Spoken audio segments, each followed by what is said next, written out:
મોરબી એ division police સ્ટેશને ફરિયાદી ચેતનભાઈ રતિલભાઈ એક ફરિયાદ આપેલ છે કે પોતાની સાથે ચીટિંગ થયેલ છે. એમાં 10 અને 20ની નોટો એને પોતાને આપવા માટે આ કામેના આરોપી પંકજભાઈ કેશવજીભાઈ ઠેપર રહે નવાગામ લખીર તથા એને સાથે ટેલિફોનથી વિશ્વાસ જીતી અને હું તમને છે પૈસા એ આ જગ્યાનું મકાન છે કોઈ બી એક મકાનનું બાનું બતાવીને ત્યાં જ્યારે મોકલે તો એ મકાન પાસે જાય તો મકાન બંધ હોય તો પછી એને પાસે એવું કે આ મકાન છે ને હમણાં થોડીક વારમાં બહાર ગયા છે આવી જશે એવું એને વિશ્વાસ જીતી અને એની સાથે બીજી જગ્યાએ એને આંગળીયાથી પૈસા ટ્રાન્સફર કરી અને ચીટિંગ કરવાની એમો છે.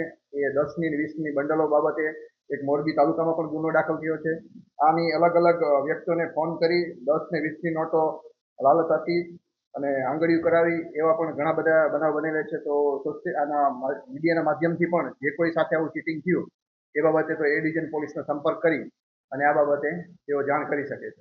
એની અત્યારે ઊંડાણપૂર્વક તપાસ ચાલુ છે. એની ગુનાહિત કેટલા એના ગુના છે, બીજી શું એ કામ કરી રહ્યો છે, કેટલા લોકો એને ચીટિંગ કરેલું છે એ બાબત પણ ઊંડાણપૂર્વક તપાસ એની પણ તપાસ કરી રહ્યા છીએ. એને કયા મોબાઈલ વાપરેલા છે, કઈ રીતના એ પોલીસને ફોન કરી અથવા બીજા કોઈને છેતરતો કઈ રીતના એની પણ જુદા જુદા એંગલથી એને કેટલા સિમ કાર્ડ ફોન વાપર્યા છે, બીજાના નામથી ફોન કરાવતા હતા એ બાબતે પણ ઊંડાણપૂર્વક તપાસ ચાલુ છે.